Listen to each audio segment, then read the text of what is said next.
Ce matin, nous allons méditer un passage dans l'Évangile selon Matthieu au chapitre 2, un passage qu'on a l'habitude de lire le premier dimanche de l'année, le dimanche de l'Épiphanie. Et c'est pas seulement par habitude qu'on veut le lire ce matin, mais aussi pour y entendre la parole que Dieu veut nous adresser à travers ces versets. Évangile selon Matthieu, donc, chapitre 2, nous allons lire les 12 premiers versets.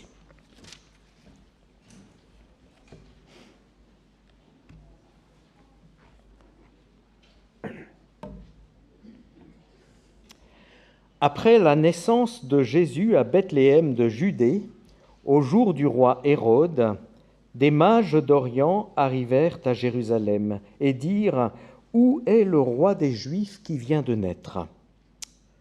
Car nous avons vu son étoile en Orient et nous sommes venus nous prosterner devant lui. » À cette nouvelle, le roi Hérode fut troublé, et tout Jérusalem avec lui. Il rassembla tous les grands prêtres et les scribes du peuple pour leur demander où devait naître le Christ. Ils lui dirent « À Bethléem de Judée, car voici ce qui est écrit par l'entremise du prophète. Et toi, Bethléem, terre de Juda, tu n'es certainement pas la moins importante dans l'assemblée des gouverneurs de Juda, car de toi sortira un dirigeant qui fera paître Israël, mon peuple. » Alors Hérode fit appeler en secret les mages, et se fit préciser par eux l'époque de l'apparition de l'étoile. Puis il les envoya à Bethléem en disant « Allez prendre des informations précises sur l'enfant. Quand vous l'aurez trouvé, faites-le-moi savoir, afin que moi aussi je vienne me prosterner devant lui. » Après avoir entendu le roi, ils partirent. Or l'étoile qu'ils avaient vue en Orient les précédait. Arrivée au-dessus du lieu où était l'enfant, elle s'arrêta. À la vue de l'étoile, ils éprouvèrent une très grande joie. Ils entrèrent dans la maison, virent l'enfant avec Marie, sa mère, et tombèrent à ses pieds pour se prosterner devant lui. Ils ouvrirent ensuite leur trésor et lui offrirent en présent de l'or, de l'encens et de la myrrhe. Puis, divinement avertis, en rêve de ne pas retourner chez Hérode, ils regagnèrent leur pays par un autre chemin.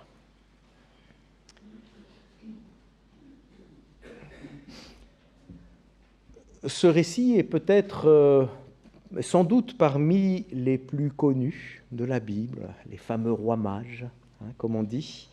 Peut-être aussi parmi les plus méconnus, en fait, puisque le texte ne nous dit pas qu'il s'agissait de rois, ni d'ailleurs qu'ils étaient trois, ni même nécessairement qu'ils ont suivi une étoile depuis l'Orient jusqu'à Bethléem, et pas non plus qu'ils s'appelaient Melchior, Balthazar et Gaspard. En fait, on sait très peu de choses sur ces hommes. C'est le seul récit, ici, du Nouveau Testament qui en parle. Mais ce matin, j'aimerais qu'on se laisse interpeller par ce récit, et je vais vous inviter à méditer quelques-uns de ces aspects.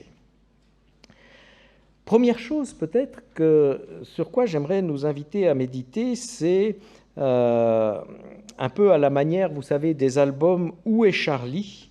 Le texte nous invite ici à nous poser la question « Où est le roi ?» Où est le roi ? Le récit parle d'abord du roi Hérode.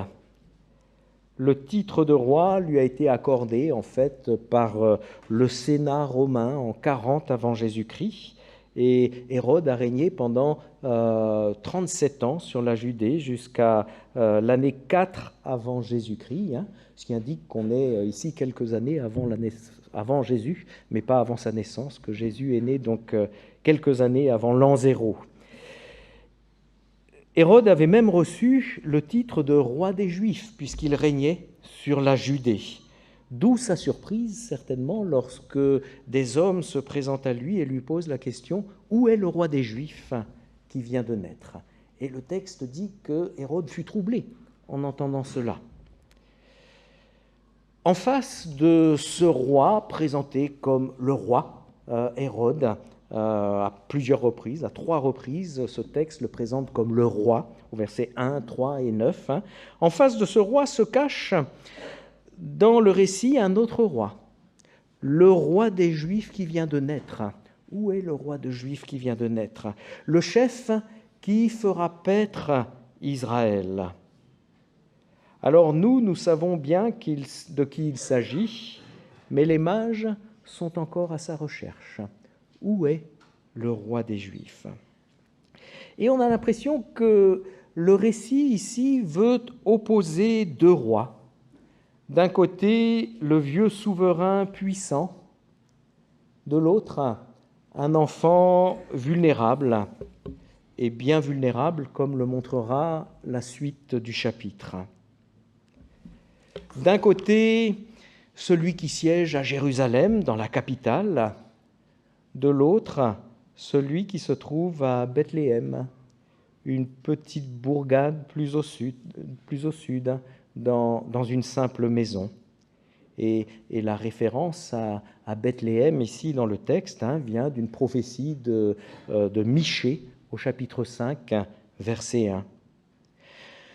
D'un côté, un souverain capable des pires cruautés contre son peuple pour se maintenir au pouvoir, et toute la suite du chapitre 2 va montrer cette cruauté à l'œuvre.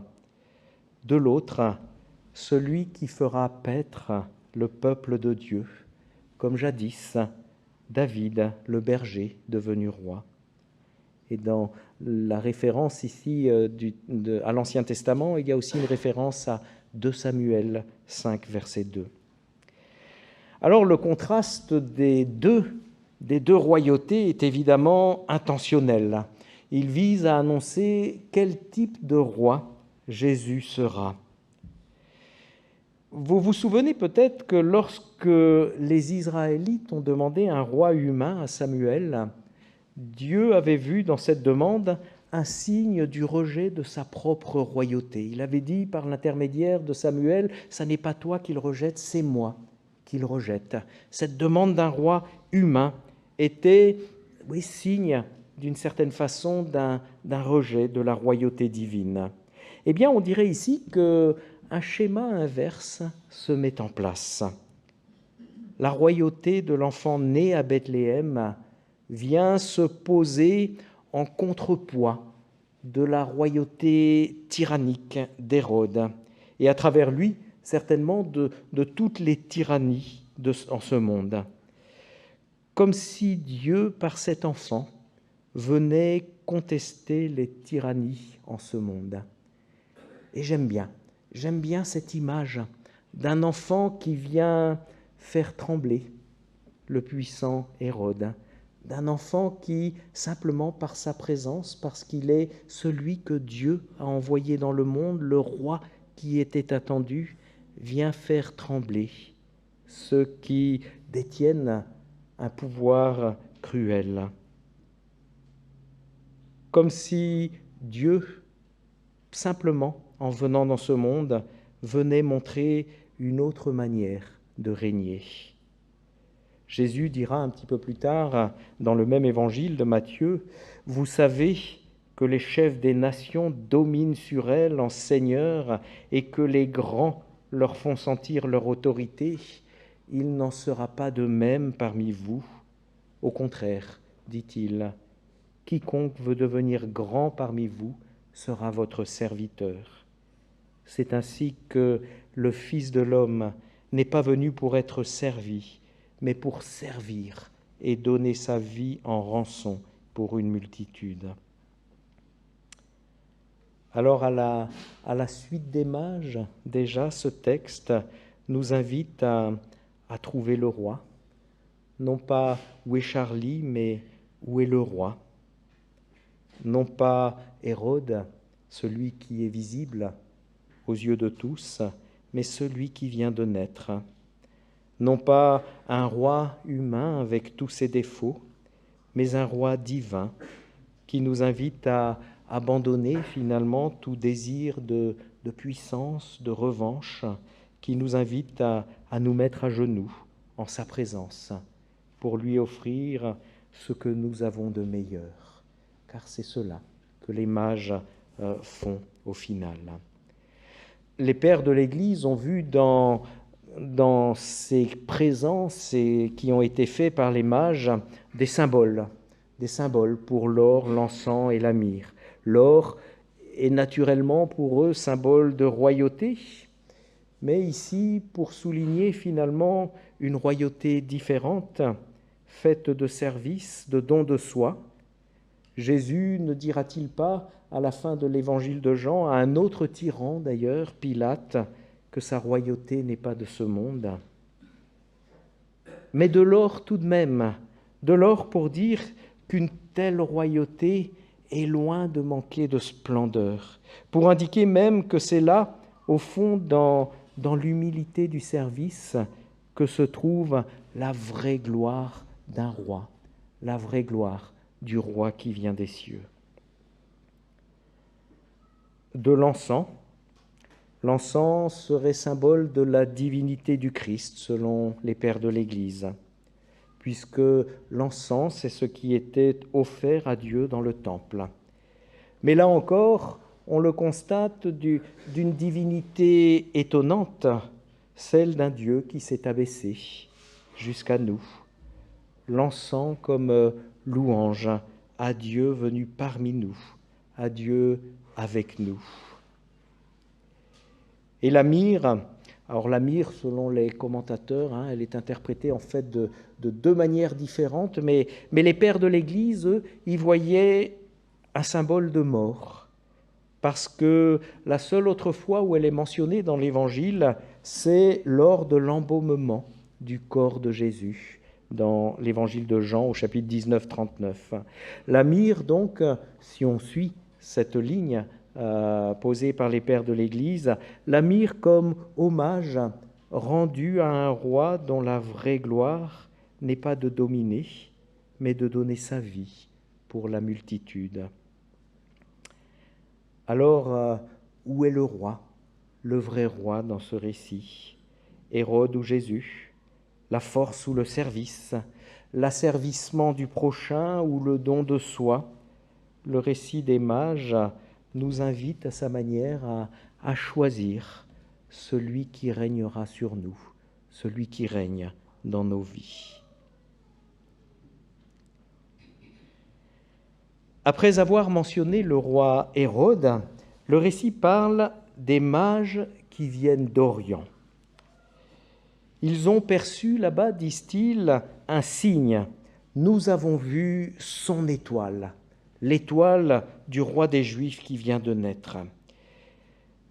Les mages appartiennent à cette multitude lointaine. Ils ouvrent l'Évangile, on pourrait dire, à sa dimension universelle. Dans la pensée biblique, l'Orient, c'est la région qui est éloignée de Dieu. Adam et Ève, dès les premières pages de la Bible, sont chassés du jardin d'Éden par l'Orient, par l'Est. Et puis après, Caïn, lui, va devoir fuir encore plus à l'Est d'Éden, encore plus loin à l'Orient. Et dans l'Ancien Testament se termine presque en évoquant les Israélites qui sont exilés à Babylone, encore plus en Orient, dans les régions orientales. Et c'est peut-être d'ailleurs de là que viennent les mages, même si on n'en a pas la certitude. Mais dans la symbolique biblique, l'Orient, c'est cette région loin de Dieu, cette région qui nous éloigne du Dieu d'Israël. Quant aux mages, je crois qu'on ne doit pas se voiler la face du point de vue biblique. Ils n'étaient pas des gens bien comme il faut. Le terme mage, il est encore utilisé une autre fois dans le Nouveau Testament pour désigner le magicien Élimas en Acte 13, verset 6, et Paul va le reprendre vertement. Les mages, c'étaient des hommes qui pratiquaient la magie, la divination, qui cherchaient des présages dans les astres et il a même été découvert, je pense, dans le palais de Marie, hein, un nombre de tablettes qui sont justement des présages que les devins babyloniens lisaient dans les astres, hein, des présages positifs, des présages négatifs, selon que les astres étaient comme ci, comme cela. Ils cherchaient donc des présages dans les astres, toutes choses qui sont interdites par la loi de Dieu, expressément, hein, que la loi de Dieu dit il ne faut pas chercher des présages, justement, de cette façon-là, ne pas pratiquer la divination, ne pas pratiquer la magie. Donc ces mages, d'un point de vue biblique, ils ne sont pas des gens bien comme il faut. Alors certes, l'évangile de Matthieu ne souligne pas cette dimension sulfureuse des personnages, de même d'ailleurs que dans la généalogie de Jésus, il n'a pas indiqué que Rahab était une prostituée cananéenne, car ce qui compte ici, ce n'est pas le péché de ces hommes, ce qui compte, c'est leur quête de Dieu, leur recherche de celui qui vient de naître, du vrai Dieu. Fondamentalement, ce qui fait la différence entre les humains aux yeux de Dieu, ce n'est pas d'abord leur péché ou leurs bonnes œuvres. Ce qui fait la différence, c'est qu'ils cherchent Dieu ou pas. Et ces mages étaient à la recherche de quelque chose. Ils sentaient que quelque chose de fort s'était passé. Et voilà que dans cette région lointaine, des pêcheurs perçoivent dans une étoile un signe, un présage, sans doute, un signe qui les conduit vers Dieu. Il est vrai que ces hommes avaient l'habitude de scruter le ciel, d'y chercher donc des présages bons ou mauvais, et on doit se demander s'il ne faut pas voir dans cette étoile l'affirmation que Dieu sait parler notre langage, même si ce langage, au fond, n'est pas très orthodoxe, que Dieu est capable de venir nous rejoindre là où nous sommes, même au plus profond de notre péché. N'est-ce pas le signe que Dieu est vraiment venu chercher et sauver ce qui était perdu? Le signe que Dieu ne fait pas acception de personne, que tous ceux qui se mettent à sa recherche, sans exception, pourront le trouver, quel que soit leur point de départ, quel que soit le lieu d'où ils partent. Mais autant l'étoile est déterminante dans ce récit, autant elle n'a pas été suffisante pour conduire les mages jusqu'à Jésus. Alors juste quelques mots peut-être sur cette étoile étonnante sur laquelle on a beaucoup parlé. Alors pas des mots d'ordre scientifique pour imaginer si ça fait référence à telle comète ou à telle supernova, mais simplement ce que le texte nous en dit. Les mages affirment qu'ils ont vu l'étoile en Orient. Nous avons vu son étoile. Puis en 2,9, que l'étoile les précédait. Ce qui peut, donc c'est au moment où ils ont reçu l'indication que c'est à Bethléem qu'il faut aller, hein, et c'est peut-être simplement, cela peut simplement signifier que lorsqu'ils se sont tournés vers Bethléem, l'étoile était là devant eux et pas dans leur dos, hein, comme une indication pour eux qu'ils se sont tournés dans la bonne direction. Au verset 9, le langage est plus énigmatique. L'étoile s'arrête au-dessus de la maison. Alors faut-il y voir un simple effet d'optique? Quand ils sont arrivés devant la maison, l'étoile se trouvait là, juste au-dessus de la maison, ou alors faut-il y voir un événement miraculeux, quelque chose qui s'est passé à ce moment-là et qui leur a indiqué que telle était la maison. Quoi qu'il en soit, c'est l'étoile qui met les mages en route au début et qui, à un moment de leur chemin, leur confirme qu'ils sont dans la bonne direction à la fin de leur périple. Et je crois que le texte ne nous oblige pas à imaginer qu'il y a une étoile qui a bougé comme ça dans le ciel et qui les a conduits jusqu'à Bethléem, mais ils l'ont vu là-bas en Orient, ils l'ont vu à nouveau lorsqu'ils se sont tournés vers Bethléem, et ils l'ont vu là, au-dessus de la maison où était Jésus. Ce que le texte souligne, par contre, je crois fortement, c'est que cette étoile n'a pas été suffisante. Arrivés à Jérusalem, les mages doivent poser la question « Où est le roi des Juifs qui vient de naître ? Où est-il » Parce que l'étoile n'a pas conduit ces mages jusqu'à Jésus. Il leur faut, aux mages, à travers Hérode et les spécialistes de l'Écriture, entendre l'indication de la parole de Dieu. Ici, le prophète Michée, c'est à Bethléem qu'ils doivent aller s'ils veulent trouver le roi des Juifs qui vient de naître. Et c'est seulement lorsqu'ils se mettent dans la direction de Bethléem, donc, qu'ils voient à nouveau l'étoile devant eux, comme confirmation qu'ils sont sur la bonne voie. Mais c'est la parole de Dieu qui leur a indiqué cette bonne voie. Ils ont eu besoin de la parole de Dieu pour trouver la bonne route. Comme un rappel finalement que les signes du ciel ne sont pas suffisants pour parvenir jusqu'à Jésus, qu'il y faut d'abord la révélation spéciale de la parole de Dieu. Et la manière dont ce chapitre 2 est truffé de citations de l'Ancien Testament va dans ce sens. C'est la parole de Dieu, la parole que le Seigneur a donnée, qui nous indique qui est Jésus, qui nous indique où est Jésus. La bonne nouvelle ne se transmet pas par les signes du ciel, elle se transmet par la prédication de la parole de Dieu, même pour ceux qui sont le plus éloignés de l'univers biblique. Si Dieu sait utiliser notre langage pour nous rejoindre dans nos éloignements, dans nos égarements, tous, nous avons besoin d'entendre sa parole pour arriver jusqu'au Christ, car seule la parole de Dieu peut nous guérir de nos éloignements. Seule, elle peut nous mettre sur le chemin qui plaît au roi et qui s'est donné par amour. Ce récit des mages est plein de richesses, même s'il est un récit unique dans la Bible.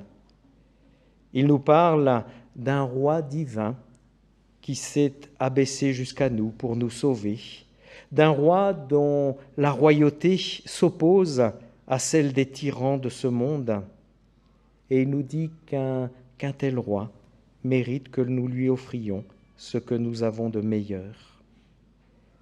Ce récit nous dit que Dieu est allé parler à de lointains étrangers peu orthodoxes par une étoile, en utilisant leur langage à eux, qui recherchaient des présages dans les étoiles, dans un langage en tout cas qu'ils pouvaient comprendre, pour les mettre en chemin, pour les mettre en route, pour les conduire via sa parole au Christ qui pouvait les sauver. Mais ce texte ne nous laisse-t-il pas aussi, au fond, un exemple à suivre ?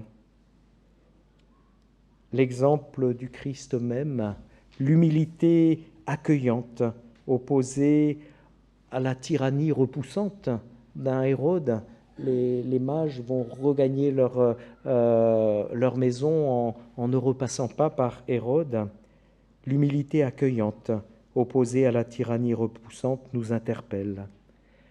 Elle nous dit peut-être, à l'image de Jésus, saurons-nous accueillir l'étranger peu orthodoxe qui recherche Dieu?